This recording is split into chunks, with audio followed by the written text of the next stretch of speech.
Bien, hoy día estamos concluyendo con la última sesión del curso de Fisiología Vegetal para los alumnos de la carrera profesional de Ingeniería Forestal y Medio Ambiente de la Universidad Nacional Amazónica de Madre de Dios.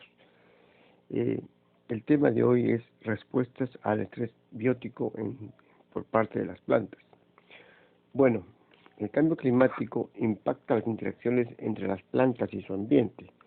Acá tenemos nosotros, por un lado, las plantas y por otro lado, el entorno o el ambiente.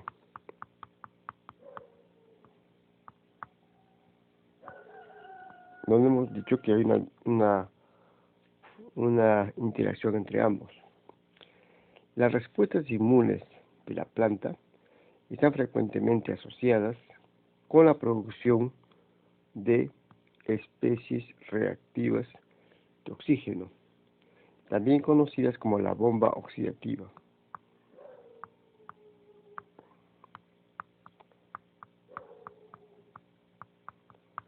Precisamente sobre esto vamos a hablar en general en el tema de hoy día. Esta bomba oxidativa conduce a una serie de amplios cambios tanto en el metabolismo primario como en el metabolismo secundario en la planta. Bueno, con esta breve introducción vamos a empezar entonces el curso indicando lo siguiente. Borramos entonces y ponemos acá la siguiente imagen. Vamos a ver nosotros que tenemos en primer lugar. Acá está.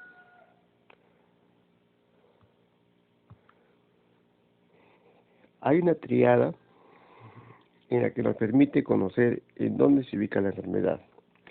En realidad, la enfermedad es aquella abstracción que nos da a conocer o que se refiere a una condición que experimenta un ser vivo, en este caso particular, una planta, que va a ser considerada en adelante como hospedero para el patógeno, bajo ciertas condiciones ambientales. Entonces, repito, la enfermedad es una condición, es una abstracción, pero ya realmente es una condición que experimenta un ser vivo, particularmente en este caso una planta, ¿no?, que va a ser el hospedero para un patógeno bajo ciertas condiciones ambientales. Esto sería entonces donde se ubica la enfermedad. Sin embargo, hay que tener en cuenta de que también es importante referirse a qué factores pueden transmitir al patógeno en este caso. Veamos primero qué clase de patógenos pueden ser aquellos que interactúen con las plantas. Borramos entonces esto. Y acá tenemos nosotros los patógenos que interactúan con las plantas. Acá tenemos nosotros que los patógenos que pueden infectar a las plantas pueden ser hongos, ¿no?, que van a desarrollarse a partir de esporas, formando hifas, en las que el conjunto de hifas forman el micelio y se van a propagar a través de esporas. También tenemos a bacterias, ¿no?, de diferentes formas. Hay bacterias flageladas y bacterias no flageladas, ¿no? También hay moleculites, que son unos microorganismos muy particulares que tienen diferentes formas y que se dividen por división directa. Tenemos también las plantas parásitas, ¿no?, como por ejemplo la conocida acá,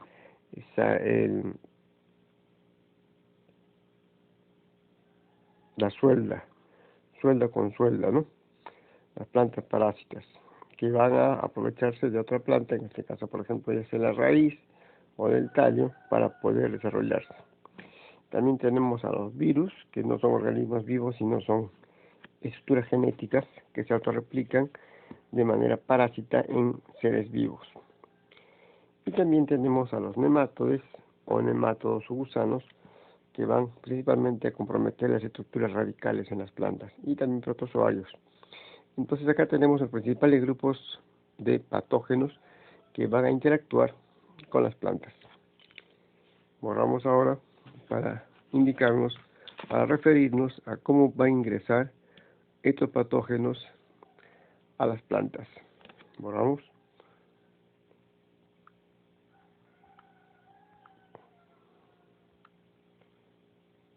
Y tenemos acá lo siguiente.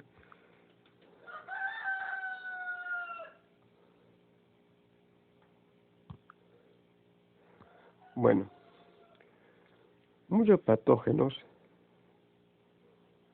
van a ingresar directamente porque se encuentran en el aire, en el caso de las esporas de los hongos, por orificios, por ejemplo, a través de los estomas que están abiertos en las plantas, o a través de lesiones que son causadas por la herbivoria, ya sea por insectos o mamíferos. Sin embargo, otros patógenos necesitan que alguien, en este caso otra especie, otro organismo, los transporte y los pueda llevar pasivamente o activamente a la planta hospedera. En el caso entonces que vamos a referirnos al siguiente concepto, al concepto de vector.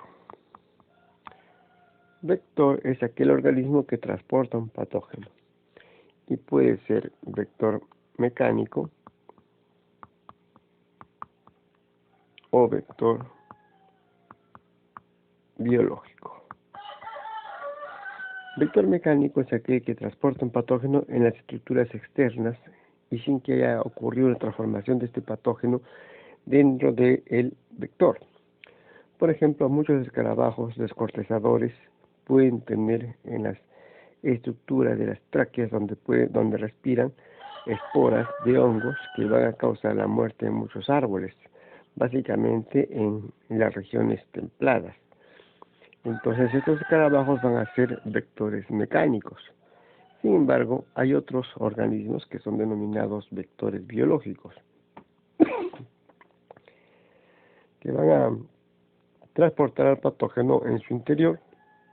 Es el caso, por ejemplo, de los hemípteros. En este gráfico tenemos nosotros a varios grupos, a varias familias de hemípteros que van a transportar virus o bacterias. Por ejemplo, son diferentes grupos comúnmente denominadas cigarras, ¿no? Y acá pongo, por ejemplo, a la familia Fulgoroidea, que va a transmitir bacterias y virus. Dentro de la familia Fulgoroidea, está, por ejemplo, la especie Fulgora laternaria. Fulgora laternaria. Esta especie Fulgora laternaria es la que conocemos como la chicharra machaco, ¿cierto? Entonces ya sabemos que está dentro del grupo de aquellos hemípteros, ¿no?, que van a transportar de manera como vectores biológicos a virus y a bacterias. Entonces, y repito, algunas condiciones que causan estrés biótico es por la interacción con un vector que está transportando al patógeno. Borramos. Ahora veamos lo siguiente. Tenemos acá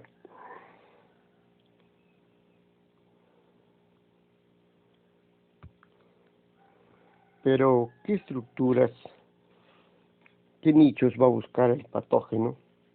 En este caso, por ejemplo, algunas bacterias dentro de la planta. Bueno, sabemos nosotros de que los nutrientes inorgánicos y también los fotosimilados se van a distribuir, ¿no?, tanto en el floema como en el xilema. Tenemos, por ejemplo, acá nosotros un gráfico que nos muestra los nichos de nutrientes en las plantas accesibles por patógenos bacterianos. Sabemos que las plantas predominantemente tienen 5 nichos de nutrientes. Por ejemplo, en el caso A tenemos al floema, ¿no?, el caso B, el caso A, acá está,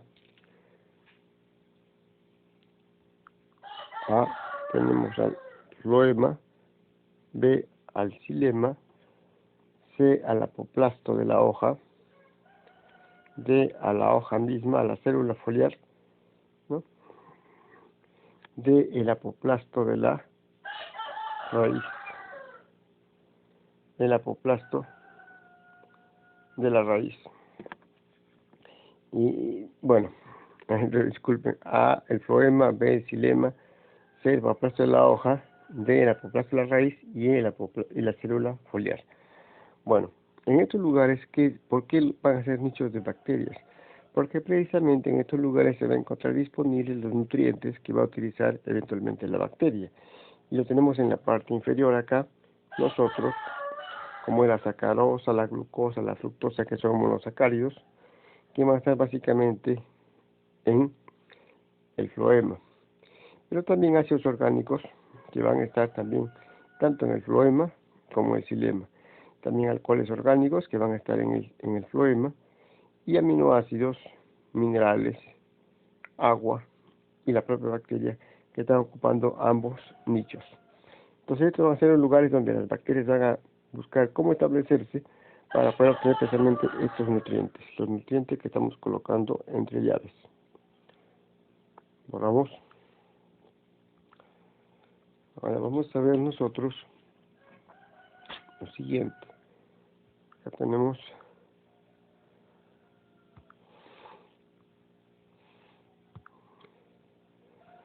Acá tenemos una vista de los eventos moleculares y bioquímicos usados por los organismos, en este caso bacterias hemibiontróficas y biotróficas, para adquirir nutrientes durante la colonización del apoplasto.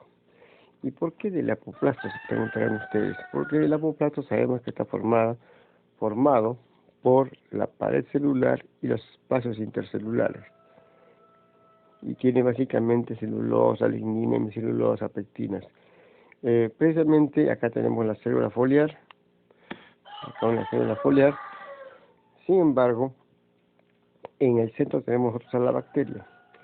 La bacteria lo que requiere es que estén disponibles los nutrientes en la parte más externa de la célula. ¿Cuál es la parte más externa de la célula? Es el apoplasto. Entonces, en el apoplasto se va a disponer por acción bacteriana glucosa, magnesio, sulfato, fosfato, ácido gamma-aminobutírico, el GABA, malonato o ácido malónico, citrato, protones, ¿no? Succinato, y la bacteria así va a poder aprovecharlo. Entonces, repito, lo que va a importarle para la bacteria es que los nutrientes estén disponibles al nivel del apoplasto. Lo que va a lograr es precisamente de que pueda haber una descarga o una disponibilidad de los nutrientes por parte de la célula vegetal a ese nivel, a nivel del apoplasto, que es fácilmente accesible por parte de la bacteria. Vamos a ver ahora nosotros esta foto, este gráfico. Borramos.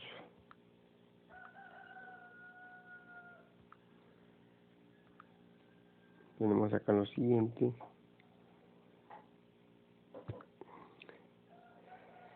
Acá tenemos al floema como un sistema de transporte a la gran distancia y un hábitat para patógenos procariotes, es decir, bacterias, e insectos que son insectos picadores chupadores, como es el caso de lo que hablamos hace un momento, el caso de los chinches. Entonces, bajo esta consideración, veamos etapa por etapa. En el caso A tenemos una traslocación esquemática de la fuente al sumidero. Sabemos que la fuente está en las partes donde se lleva a cabo la fotosíntesis, que son principalmente las hojas, y los sumideros son, por ejemplo, en este caso tenemos acá, este es el sumidero, acá tenemos el sumidero y acá tenemos las estructuras fuente, los tejidos fuente que son las hojas, ¿cierto? Entonces los insectos van a estar disponibles para poder buscar estructuras en lo que son los sumideros, que pueden ser tanto sumideros subterráneos en la raíz, como sumideros aéreos, por ejemplo, en las flores o en los frutos. Repito entonces, A es una traslocación esquemática de la fuente sumidero de metabolitos. y moléculas señalizadoras a través del floema, indicada en este caso por las flechas rojas, como vemos en el caso A. En el caso B tenemos una sección transversal, caso B, una sección transversal del floema, indicando las relaciones espaciales de varios tipos celulares, acá en el caso B. Estamos hablando ahora del caso B, en donde está la placa cribosa, la célula del tubo criboso, la placa cribosa, la célula del tubo criboso, el espacio intercelular que sabemos que es el apoplasto, los plasmodesmos, que comunican al simplasto, ¿cierto? Una célula del parénquima y una célula acompañante. ¿Qué tenemos en el caso C? Un diagrama longitudinal de la interacción entre patógeno, insecto, porque sabemos que los chinches, estos insectos traen, o los hemípteros en general son vectores biológicos de muchos virus, o bacterias eventualmente. Entonces, tenemos un diagrama longitudinal de las interacciones entre patógeno, insecto y floema. Un insecto mostrado con su estilete, ahí lo tenemos acá en insecto, con su estilete, ¿no?, dirigido al tejido vegetal con el propósito de alcanzar una célula cribosa del floema. El estilete frecuentemente toma una gran ruta o una larga ruta en los espacios intercelulares, es decir, en el apoplasto, para alcanzar el floema, ¿no? Está pasando por el apoplasto hasta que llega al floema. Durante este proceso, el estilete encuentra defensas en el espacio apoplástico de la planta. Como parte de esta estrategia de defensa, el insecto secreta una saliva gelatinosa para formar una vaina dura, la cual sella, ¿no?, la cual degrada las estructuras de la planta causadas por el proceso de penetración y proporciona una vía para facilitar el movimiento del estilete. Es decir, tendrá estructuras, básicamente va a liberar sustancias líticas, o sea, decir que van a degradar estos componentes del apoplasto para poder acceder hacia el floema. Cuando lo ha alcanzado el floema, el insecto secreta proteínas salivales, que son denominadas moléculas efectoras, hacia las células del floema, para interferir con otros procesos hospederos. Por ejemplo, en este caso, la deposición de la callosa. Sabemos que la callosa es un carbohidrato que está sellando los plasmodesmos, ¿no?, y que se cierra o se deposita cuando hay interacción con patógenos. Y además, esto va a permitir, otro proceso es el taponamiento de proteína, la proteína P, en las placas cribosas. Los insectos vectores, ¿qué van a hacer? Van a transportar o van a llevar patógenos procariotas, en este caso bacterias, hacia las células cribosas. Entonces acá nosotros vemos cómo el estilete va a pasar a través del apoplasto mediante la acción enzimática de productos que va a liberar el propio insecto para que pueda protegerse y así ingresar hacia los elementos cribosos. Se forma una vaina salival que va a permitir que no sea obstaculizado el estilete hasta llegar a su destino final. Vemos en la leyenda nosotros acá, importantemente, los taponamientos de callosa, que son los que cierran los plasmodesmos, la proteína P, metabolitos secundarios, que van a estar ahí como compuestos de defensa, y las bacterias, que son en este caso los patógenos procarióticos, y también la proteína de la saliva, que indiqué yo, que van a permitir de que no haya un taponamiento y que haya disponibilidad del contenido del floema para el insecto picador chupador. Ahora vamos a borrar esto para ver entonces en general qué es lo que pasa cuando ingresa un patógeno a la planta. Borramos. Y tenemos acá lo siguiente entonces.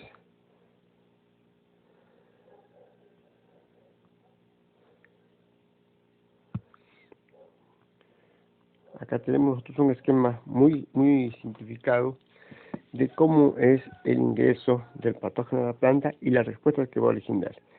como este curso es el curso de fisiología vegetal y queremos ver básicamente la respuesta de la planta al patógeno, no es el curso de patología y entomología forestal, donde asumimos que ustedes lo verán con mayor detalle los mecanismos. Acá solamente vamos a mencionar qué es lo que está pasando en las etapas iniciales. Entonces, acá tenemos otro que ingresa el patógeno. Acá tenemos el patógeno, ¿cierto? Y va a inducirse señales, en este caso, efectores o elicitores exógenos y endógenos, ¿no? También la propia estimulación mecánica, por ejemplo, si es que el patógeno ingresa porque el insecto está causando una perforación en el apoplasto o porque el insecto está mordiendo las hojas, ¿no? Va a haber una percepción de señal, pero lo más importante, esta percepción de señal que la tenemos acá, va a conllevar a una traducción de señal, que va a originar una cascada de varios mediadores químicos que van a conllevar acá, esto sí nos interesa acá. Aquí va a conllevar como parte de los mecanismos de defensa. Va a conllevar a la formación de, ahí tenemos, lo voy a poner acá, ahí lo tenemos, a la formación de peróxido de hidrógeno, es decir, agua oxigenada, ácido salicílico, que es una molécula que participa en la defensa de la planta, ácido jasmónico, ya hemos visto que también participa en la defensa de la planta, etileno, sabemos que es una hormona inhibidora, y óxido nítrico. Entonces estos compuestos van a formarse y van a liberarse precisamente cuando hay interacción con un patógeno. Consecuentemente son parte de los mecanismos de defensa, ¿no? Y habrá dos tipos de resistencia, una resistencia innata y una resistencia adquirida, en lo que solamente para poner acá, resaltar lo que hablamos al momento, al iniciar esta clase, y que van a estar involucrados las especies reactivas de oxígeno o ROS, ¿no? Y también en la resistencia adquirida, también van a estar por otro lado otro tipo de acciones, como por ejemplo en este caso antioxidantes. Entonces, este es un esquema muy simplificado, repito, solamente para el curso nos interesa que se van a liberar peróxido de hidrógeno, ácido salicílico, ácido jasmónico, etileno y óxido nítrico como parte de los mecanismos de respuesta de defensa a estresores bióticos. Borramos ahora todo esto para ver acá en particular qué es lo que va a pasar con las especies reactivas de oxígeno. Tenemos acá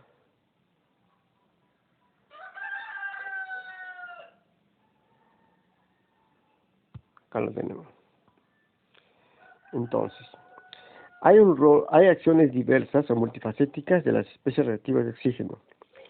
Los mecanismos inducidos por las especies reactivas de oxígeno durante la interacción entre microbios con la planta son mostrados en el siguiente gráfico. La interacción entre la peroxidasa y interacción con los ROS, con los componentes de la pared inducida por ROS, es parte de los mecanismos de defensa, no solo contra microbios, sino también contra insectos. Los ROS pueden modificar múltiples procesos biológicos por modificaciones translacionales, modificaciones post-translacionales. ¿Qué significa modificaciones post-translacionales? Son aquellas modificaciones que se llevan a cabo después que se ha formado una proteína o un péptido. Estas modificaciones post-traduccionales incluyen su fenilación de residuos de cisteína. Ahora, ¿qué es lo que queremos notar acá nosotros? Queremos indicarle que acá ustedes ven de que indica al principio de que cuando hay interacción con un patógeno se dispara la formación de especies reactivas de oxígeno. Esto va a estar interactuando de doble manera con la señalización dependiente de calcio. La señalización dependiente de calcio. Los ROS van a actuar sobre proteínas. Los ROS van a actuar de manera bidireccional con las especies reactivas de nitrógeno. Las especies reactivas de nitrógeno, como el óxido nítrico, son las RNS. también va a participar el ácido salicílico. Y este arroz también va a participar en la señal inducida por el contacto célula-célula. Entonces, para terminar, indicaremos en este gráfico de que los ROS pueden modificar otras vías de señalización y las respuestas célula-célula inducidas por diferentes estímulos o estresores bióticos y abióticos, por la regulación dependiente de la oxidación de factores de transcripción y por la corregulación y coinducción del segundo mensajero, que es en este caso el calcio. Bueno, vamos a ver un caso particular cuando la interacción es básicamente con gusanos, con nemátodos. Borramos esto entonces y veamos un caso particular solamente como referencia para ver qué pasa en el caso de la infección por nemátodos. Acá solamente tenemos, este es un modelo que señala cómo la interacción entre nemátodos y la planta alivia, entre comillas, el estrés de un apoplasto. En realidad, esto, para que podamos entenderlo, tenemos que diferenciar primero los compartimientos. Por un lado, tenemos acá el compartimiento, que es la célula vegetal.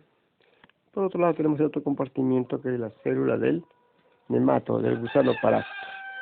Pero lo que queremos recalcar acá, básicamente, es de que hay vías antioxidantes a nivel del nemátodo y vías antioxidantes a nivel de la célula vegetal. Pero, curiosamente, no se olviden, esto dentro, en el citoplasma de cada célula, tanto del gusano parásito, que es el nemátodo, como en el citoplasma de la célula vegetal. Pero ¿qué hay externamente? ¿Quién libera especies reactivas de oxígeno para poder proteger a la célula vegetal del daño, en este caso por el gusano nemátodo? Acá tenemos nosotros la vía oxidativa. La vía oxidativa está a nivel de la célula vegetal y precisamente se va a liberar, si ustedes ven acá, peróxido de hidrógeno a oxigenada, ahí le estoy colocando un punto, superóxido, otra vez a oxigenada, ¿no? A oxigenada, superóxido, óxido nítrico, son especies reactivas de oxígeno y de nitrógeno que se van a liberar, ¿a dónde? Al apoplasto, para poder causar un ataque sobre el patógeno y así evitar precisamente la forma de afección o de daño que pueda causar el nemátodo a la célula vegetal. Sin embargo, acá aclaro de que esto puede ser manipulado también por muchos patógenos.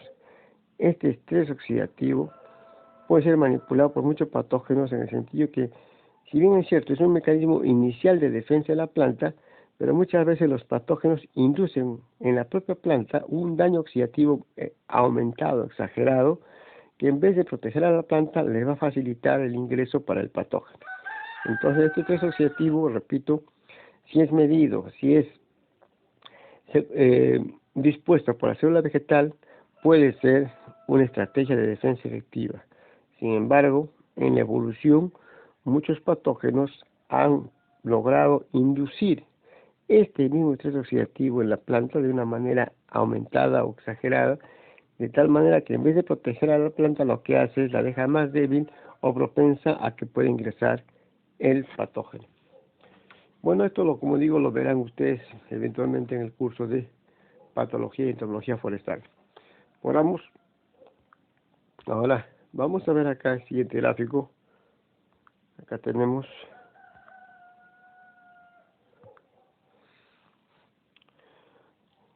un diagrama esquemático mostrando dos diferentes tipos de resistencia sistémica en las plantas. Una resistencia sistémica adquirida dependiente del ácido salicílico, que es en este caso SAR, es activada una vez que ocurre el ataque por patógenos. tratamiento foliar de plantas con microbios o patrones moleculares asociados al daño que tenemos en sus abreviaturas. Fitohormonas o ciertos xenobióticos, por ejemplo, algunos plaguicidas o pesticidas. La resistencia sistémica inducida independiente del ácido salicílico, que es la otra, en este caso ISR, es dirigida primariamente por el ácido jasmónico y el etileno, por el ácido jasmónico y por el etileno. Tanto la resistencia sistémica adquirida como la resistencia sistémica inducida son cruciales en las plantas para defenderse contra estresores bióticos y abióticos, ¿no? Entonces, ¿qué es lo que queremos rescatar acá? Otra vez, que hay una bomba o una explosión oxidativa que va a conllevar a la formación de superóxido, hidroxilo, peróxido de hidrógeno, ¿no? Que va a conllevar a respuestas en la planta para poder defenderse de patógenos. Pero también, como estamos en el curso de fisiología vegetal, también esta resistencia sistémica adquirida, que es SAR, es inducida ¿por quién? Por patógenos y por hormonas vegetales, por fitohormonas. De otro lado, la resistencia sistémica es la adquirida. Ahora, de otro lado, la resistencia sistémica inducida, que es la que tenemos acá, es dependiente de dos hormonas. ¿Dependiente de quién? Dependiente del ácido jasmónico y dependiente del etileno. Y esto va a conllevar también a que la planta pueda tener mecanismos de defensa frente a estos patógenos y atenuarlos consecuentemente. Veamos ahora lo siguiente. Borramos esto. Tenemos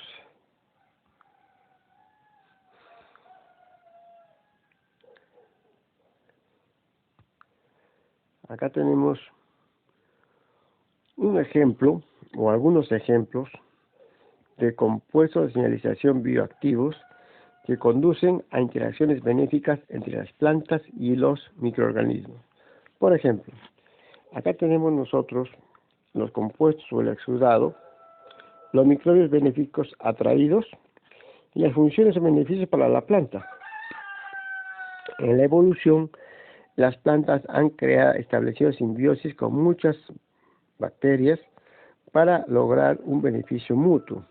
Por ejemplo, en este caso, cuando la planta libera flavonoides, ¿no?, que son, ya hemos dicho, compuestos metabolitos secundarios de las plantas, se va a atraer a bacterias del género Rhizobium, ¿no?, que van a permitir la fijación de nitrógeno a leguminosas u otras plantas, o a fabáceas en este caso de otras plantas, ¿no?, cuando viven libres, conduciendo a rendimiento incrementado. ¿Por qué? Porque va a tener mayor exposición de nitrógeno. ¿Qué tenemos en la segunda fila? Tenemos exudados específicos de señalización de defensa por el ácido jasmónico. Esto, por ejemplo, después que se aplica el metilhasmonato externamente. ¿Qué bacterias se van a atraer por el metilhasmonato? Bacillus thuringiensis, Bacillus cereus, Planococcacea y otras bacterias más. Pero ¿cuál va a ser el beneficio para la planta? Estas bacterias van a tener efectos antifúngicos y antibacterianos contra bacterias patógenas, contra oomicetos. Van a tener efecto contra insectos, insecticidas. Van a asistir en la defensa contra patógenos de la raíz e insectos herbívoros. Y van a reducir las pérdidas del rendimiento. Entonces, acá vemos que el ácido jasmónico es importante para atraer microorganismos benéficos. Que tenemos en cuanto a estos glúcidos, tenemos acá la tercera fila, arabinosa, glucosa, fructosa, ribosa, inositol, eritritol, que se liberan durante la deficiencia de fósforo. Aún no se conoce qué microorganismos serán atraídos, sin embargo se sabe que el efecto beneficioso es que va a haber mayor solubilización de fósforo para la planta, lo que va a conducir a un rendimiento incrementado. Y en cuanto a otro indicador, otro compuesto liberado por las plantas, tenemos a las estrigolactonas, que fue precisamente un tema seminario, que las estrigolactonas van a atraer a micorrizas, ¿cierto?, a hongos que se van a asociar precisamente a las raíces de las plantas y que van a permitir una solubilización del fósforo disponible para la planta ahora, suministro de agua, defensa, conduce a rendimientos incrementados y resistencia contra estresores bióticos y abióticos. Por otro lado, si la planta libera o exuda en la última fila malato, succinato o fumarato, la bacteria atraída va a ser Pseudomonas fluorescens.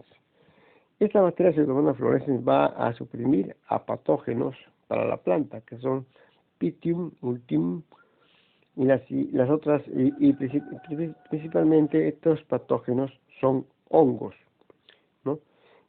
Y también va a reducir las pérdidas atribuidas a estos patógenos en lo que concierne al rendimiento. Entonces, repito, si hay una simbiosis, esto va a traer una ventaja tanto para la bacteria o para el hongo como para la planta, ¿no? Y a la vez va a evitar que otros que son patógenos puedan establecerse o perjudicar a la planta. Volvamos ahora. Hemos hablado entonces de qué? Hemos hablado del ácido jasmónico, ¿no? Voy a reiterar esto sobre el ácido jasmónico. Veremos a continuación sobre esto. Volvamos. Y tenemos acá nosotros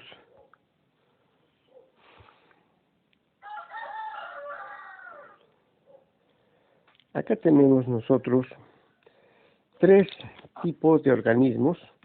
Por un lado tenemos a los mamíferos, tenemos a los hongos y tenemos a las plantas con flor. ¿Y por qué le hemos puesto este ejemplo? Porque acá estamos mostrando el metabolismo oxidativo de los ácidos grasos, que son ácidos grasos poliinsaturados.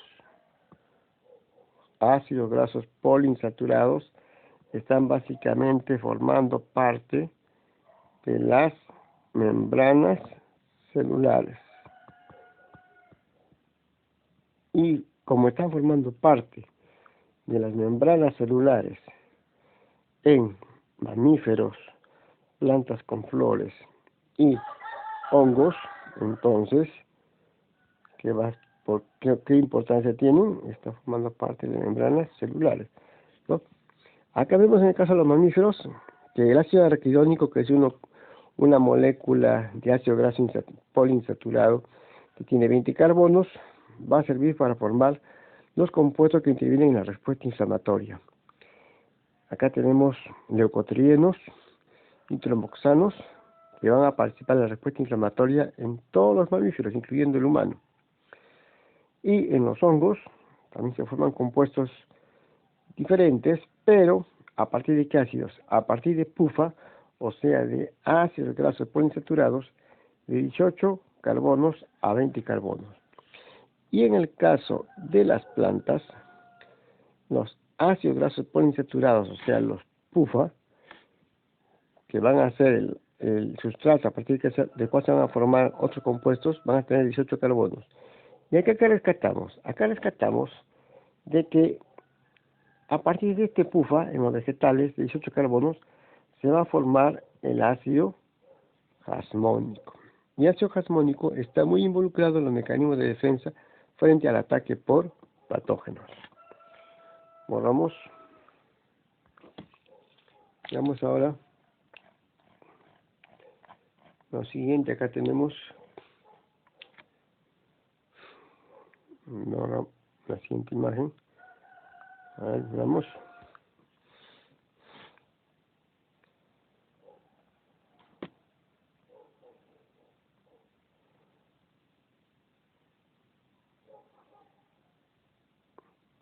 Muy bien.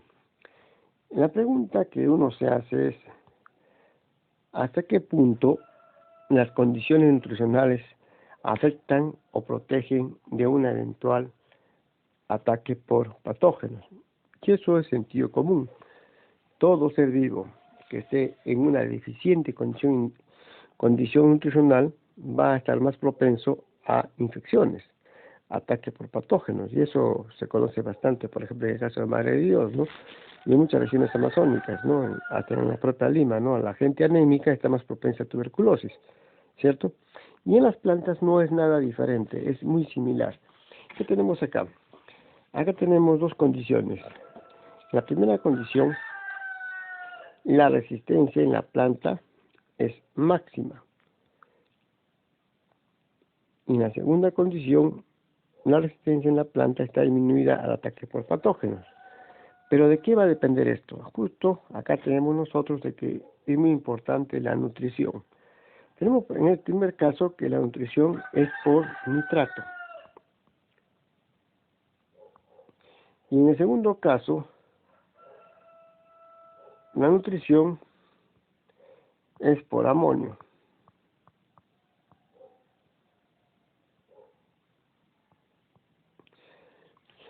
Si bien es cierto, las dos, el nitrato y el amonio, son fuentes nitrogenadas, es más aprovechable y más difusible para la planta la forma de nitrógeno en nitrato.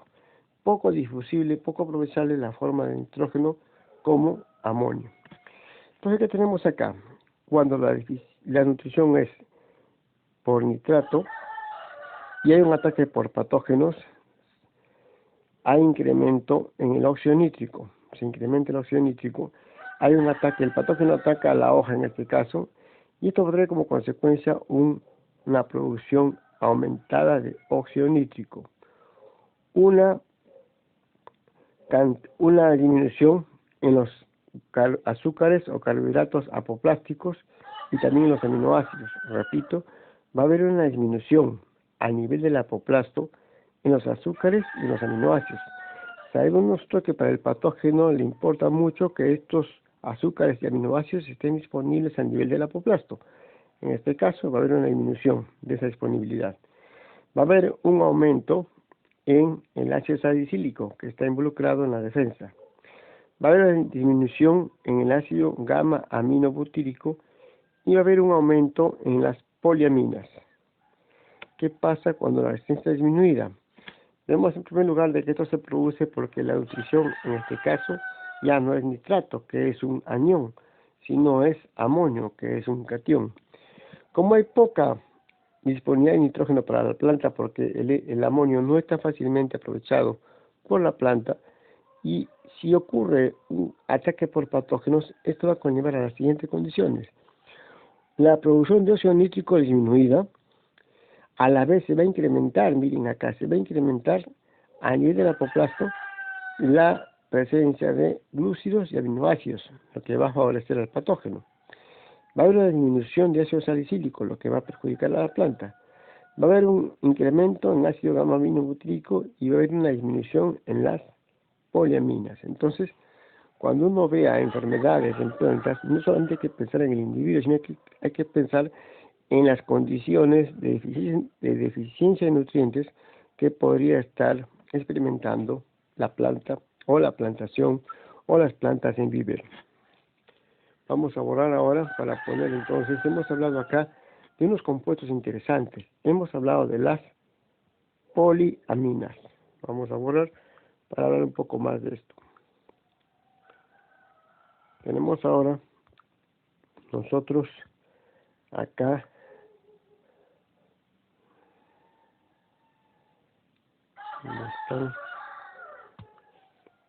bueno, hemos hablado de las poliaminas y acá tenemos en este esquema las vías de síntesis de las poliaminas.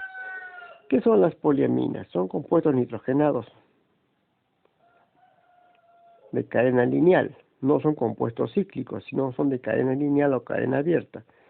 Y muchos de ellos se van a formar tanto en animales como en plantas y participan en los mecanismos de defensa precisamente también de las plantas frente al ataque por patógenos. Curiosamente, en este esquema quiero que ustedes rescaten el nombre de las poliaminas. Tenemos a la putrescina, a la espermidina, a la espermina, ¿no? ¿Y por qué decimos estos nombres? Acá miren, ¿quién es el aminoácido básico para que se formen estas poliaminas? Es la metionina. La metionina es el elemento básico para que se vayan formando las poliaminas. La putrescina, su nombre dice, es una amina que va a dar el olor típico a los animales, a la carne podrida. También la cadaverina, justo en un cadáver, se forma estas poliaminas, la cadaverina, por eso se llama cadaverina. La putrescina se llama así porque precisamente tiene un olor que no es nada agradable. La espermina y la espermidina están precisamente en el semen de los mamíferos y consecuentemente tienen otras funciones. Ahora vamos a ver qué funciones tienen entonces las poliaminas en las plantas. Borramos para ver nosotros qué funciones tienen las poliaminas en las plantas. Y acá tenemos nosotros de que las poliaminas tienen un efecto dual, un efecto doble. Por un lado, tienen un efecto favorable o deseable, pero también tienen efectos no favorables o no deseables. Por ejemplo, y como indicamos que son compuestos que se presentan igual que el peróxido de hidrógeno, tanto en animales como en vegetales, tenemos en este caso que, por ejemplo, los efectos deseables a nivel fisiológico de las poliaminas, efectos deseables, tenemos de que participa en la elongación celular en plantas, participa en la tolerancia a estrés biótico y abiótico, que es lo que nos interesa, ¿no?, en plantas. Lo demás se está aplicando básicamente para animales. Y si vemos como efectos no deseables, vamos a ver que los efectos no deseables están más relacionados no a plantas, sino están relacionados a humanos, por ejemplo, en este caso, ¿no? En pacientes con cáncer, en lo que es la enfermedad de Parkinson, en lo que es la enfermedad de Alzheimer, las poliaminas tienen un efecto indeseable o un efecto perjudicial. En cambio, en las plantas, las poliaminas participan en la elongación celular y en la tolerancia al estrés, ya sea biótico o abiótico. Volvamos ahora para continuar, entonces, indicando un poquito más sobre las poliaminas.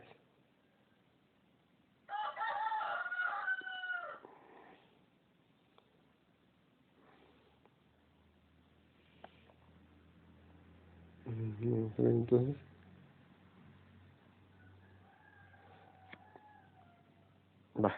bueno, borramos todo. Ahora vamos a ver nosotros, hemos indicado que unas moléculas que se forman de los ácidos grasos poliinsaturados es el jasmónico o ácido jasmónico o jasmonato. Veamos acá entonces lo siguiente.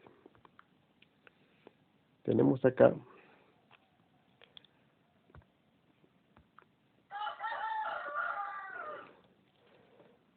vamos a reiterar de que en las membranas celulares de animales y plantas y también hongos hay ácidos grasos poliinsaturados.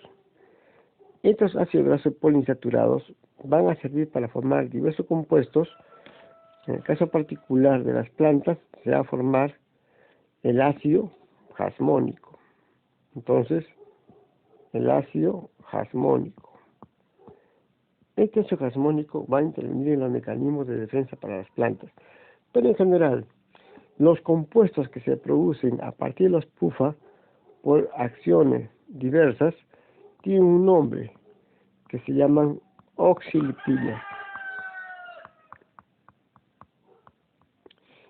Una de las oxilipinas es el ácido jasmónico. En este esquema que tenemos un diagrama esquemático hipotético mostrando el rol de la membrana plasmática, en este caso que es PM, ¿no?, en la interacción entre patógenos y oxilipinas vegetales. ¿Qué oxilipina vegetal? ¿Cuál es la oxilipina vegetal más importante o más relevante para protegerse del estrés biótico en las plantas? Es el ácido jasmónico. Veamos en secuencia por secuencia. En el paso 1, la aplicación exógena, es decir, externa, mediante un spray en este caso, ¿no?, de oxilipinas sobre plantas infectadas, y o la producción endógena, o sea, interna, de oxilipinas por las células infectadas.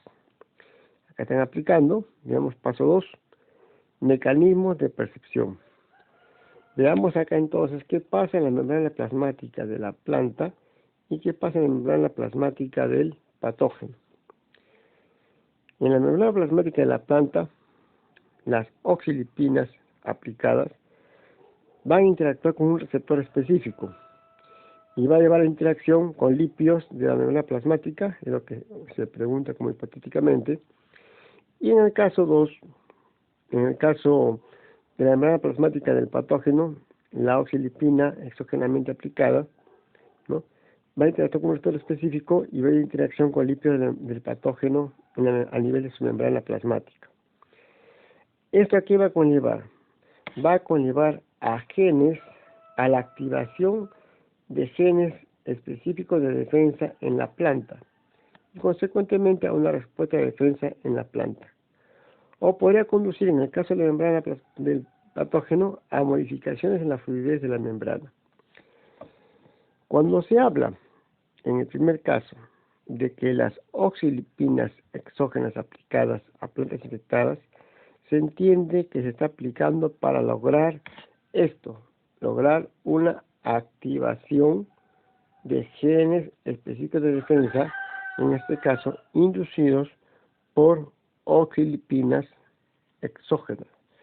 Y en el caso del patógeno, se entiende que va a producirse una modificación de la fluidez de la membrana que va a conllevar eventualmente a una destrucción de esta membrana celular y consecuentemente a la muerte del patógeno. Veamos ahora, ya hemos hablado de una hormona que es el ácido jasmónico, que está muy involucrada en la defensa, como el ácido salicílico, pero ahora vamos a ver también con otras hormonas que son las hormonas clásicas, las más conocidas. Volvamos entonces esto y tenemos acá ahora otra hormona muy conocida, que es la siguiente. Tenemos acá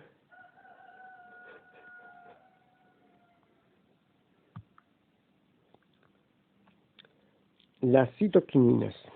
Sabemos que las citoquininas son hormonas que inducen división celular, que son hormonas precisamente hormonas inductoras. Entonces veamos qué pasa acá. Acá tenemos una representación esquemática del rol de las citoquininas en el crecimiento de la planta, y en la defensa de la planta contra patógenos biotróficos. Bueno, acá voy a aclarar rápidamente qué es un patógeno biotrófico. Un patógeno biotrófico es aquel patógeno que se va a aprovechar de las reservas o los nutrientes del hospedero cuando éste está vivo. Por el contrario, un patógeno necrotrófico es aquel que va a causar la muerte del hospedero y recién cuando está muerto, recién se va a aprovechar los nutrientes. En este caso se aplica a patógenos biotrófos. Repito, es la representación esquemática del rol de las citoquininas en el crecimiento vegetal y en la defensa contra patógenos biotróficos y la interacción entre defensa y crecimiento. Bajo condiciones de crecimiento normal, las citoquininas promueven el crecimiento de las ramas, lo sabemos, ¿cierto? Mientras inhiben el crecimiento de la raíz. Lo tenemos acá. Sabemos que todo esto es inducción y todo esto es inhibición. A ver. Sabemos que esto es inducción y esto es inhibición. Acá vemos con flechas amarillas, entonces, que las citoquininas inducen el crecimiento de las ramas y inhiben o suprimen el crecimiento de la raíz. ¿Qué más? La infección por patógenos biotróficos estimula la activación de la inmunidad liberada por un patrón. Estimula estrés oxidativo, que acá lo tenemos. Es básicamente la generación de especies reactivas de oxígeno y la producción de ácido salicílico, culminando en respuesta de defensa dependientes del ácido salicílico, que suprimen el crecimiento del patógeno biotrófico. En este caso, ¿qué tenemos entonces acá? Todo lo que está acá corresponde al crecimiento y a la función fisiológica normal de las citoquininas. Y todo lo que está por el otro lado corresponde al rol de las citoquininas en condiciones de ataque por patógenos. cuando hay un ataque por patógenos, que vemos acá, que las citoquinas van a actuar inhibiendo o mediatizando la generación de ROS, porque sabemos que cuando ingresa un patógeno se generan especies reactivas de oxígeno. Las citoquinas bloquean o inhiben esta generación de ROS y a la vez inducen respuesta de defensa. Pero curiosamente también el ácido salicílico va a actuar inhibiendo a las citoquininas. ¿Por qué? Porque no nos olvidemos de que las citoquininas inducen división celular. Y si ingresa un patógeno y las células van a estar dividiéndose más y más y más, entonces va a haber más materia, más sustrato disponible para el patógeno. Entonces, eventualmente en un ataque por patógenos biotróficos, el ácido salicílico va a inhibir la acción de las citoquininas, es decir, va a detenerse la mitosis a nivel celular. Volvamos ahora para ver entonces un poco más sobre las citoquininas. Volvamos esto.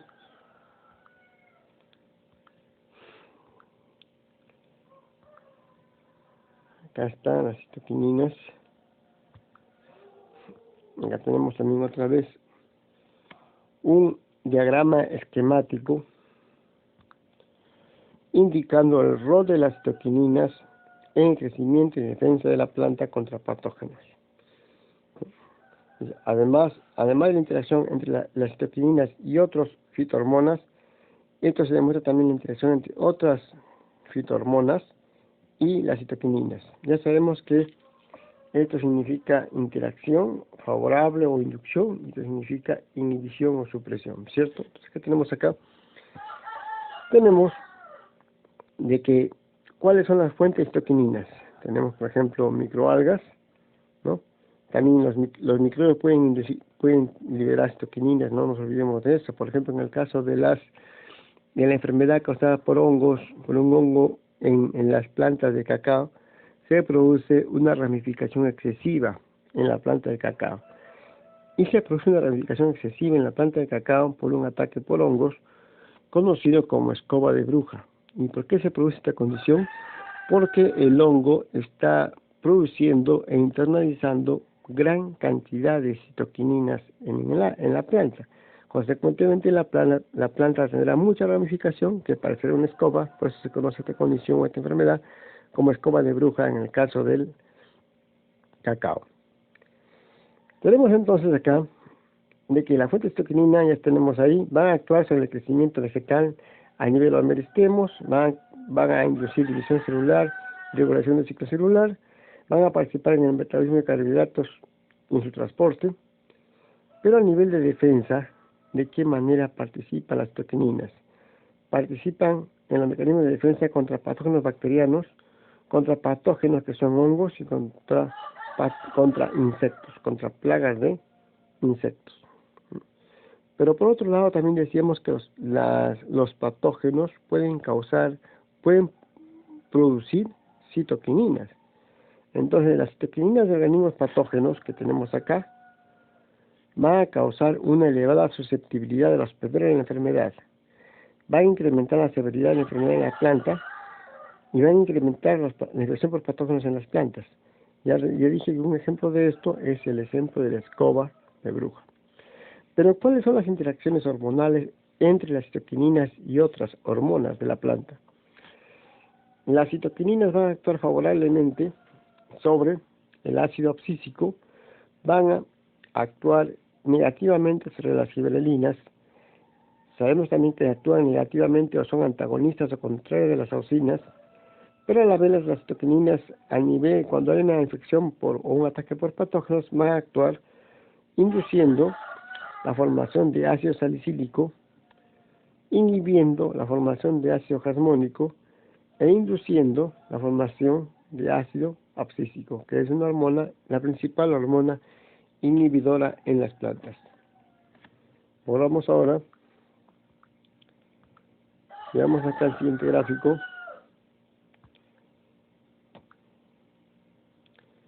Acá lo tenemos. Tenemos acá nosotros un resumen de hallazgos indicando el efecto de la citoquinina sobre las interacciones entre el patógeno con la planta. Por ejemplo, si el patógeno, en este caso, es una bacteria, como Pseudomonas syringae, y la planta hospedero es la planta modelo, por ejemplo, Arabidopsis, ¿no? La fuente de citoquinina en este caso va a ser la bacteria Pseudomonas fluorescens. ¿Cuáles van a ser los efectos? Las citoquininas, la producción de citoquininas por Pseudomonas fluorescens pueden ser usadas como un agente de biocontrol contra la infección por Pseudomonas syringae. Entonces miren, acá es bien curioso. La bacteria patógena es Pseudomonas syringae. La planta hospedero es Arabidopsis thaliana. La fuente de citoquininas en este caso es una bacteria Pseudomonas fluorescens, la que va a ser antagonista, o sea, va a bloquear o va a controlar al patógeno. ¿Qué tenemos en el caso de hongos? En el caso de hongos tenemos el hongo Erysife graminis, la planta hospedero es Triticum aestivum, o sea, el trigo. La fuente de citoquininas en este caso es ceatina exógena, es decir, aplicada externamente, y va a causar una inmunidad inducida por citoquininas y una susceptibilidad inducida por citoquininas. En el caso de insectos, tenemos que el patógeno en realidad es una polilia, Limantria dispar. La planta hospedero es el olmo. La fuente de citoquininas es la aplicación exógena de mencilaminopurina, que es una citoquinina sintética. ¿Y qué va a causar? Esto va a causar un retraso en el desarrollo de la larva de la polilla, ¿no? O una ganancia reducida en peso por la larva del insecto, ¿no? Y una acumulación inducible en la herida, o sea, donde come la oruga, de ácido casmónico. Sabemos que el ácido casmónico es una molécula también que está involucrada en los mecanismos de defensa. Entonces, repito, este es un cuadro que representa los efectos de las citoquininas en las interacciones entre planta y patógenos, donde rescatamos nosotros de que las citoquininas pueden conllevar a favorecer el ataque del patógeno, pero también puede favorecer, como en este caso lo hemos mostrado, a disminuir el ataque del patógeno, limitando su desarrollo o su establecimiento en la planta. Bueno, vamos a ver si tenemos una gráfica más. Borramos esto.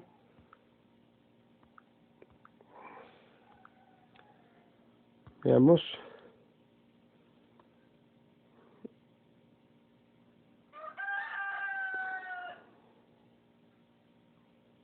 Tenemos una gráfica más por acá.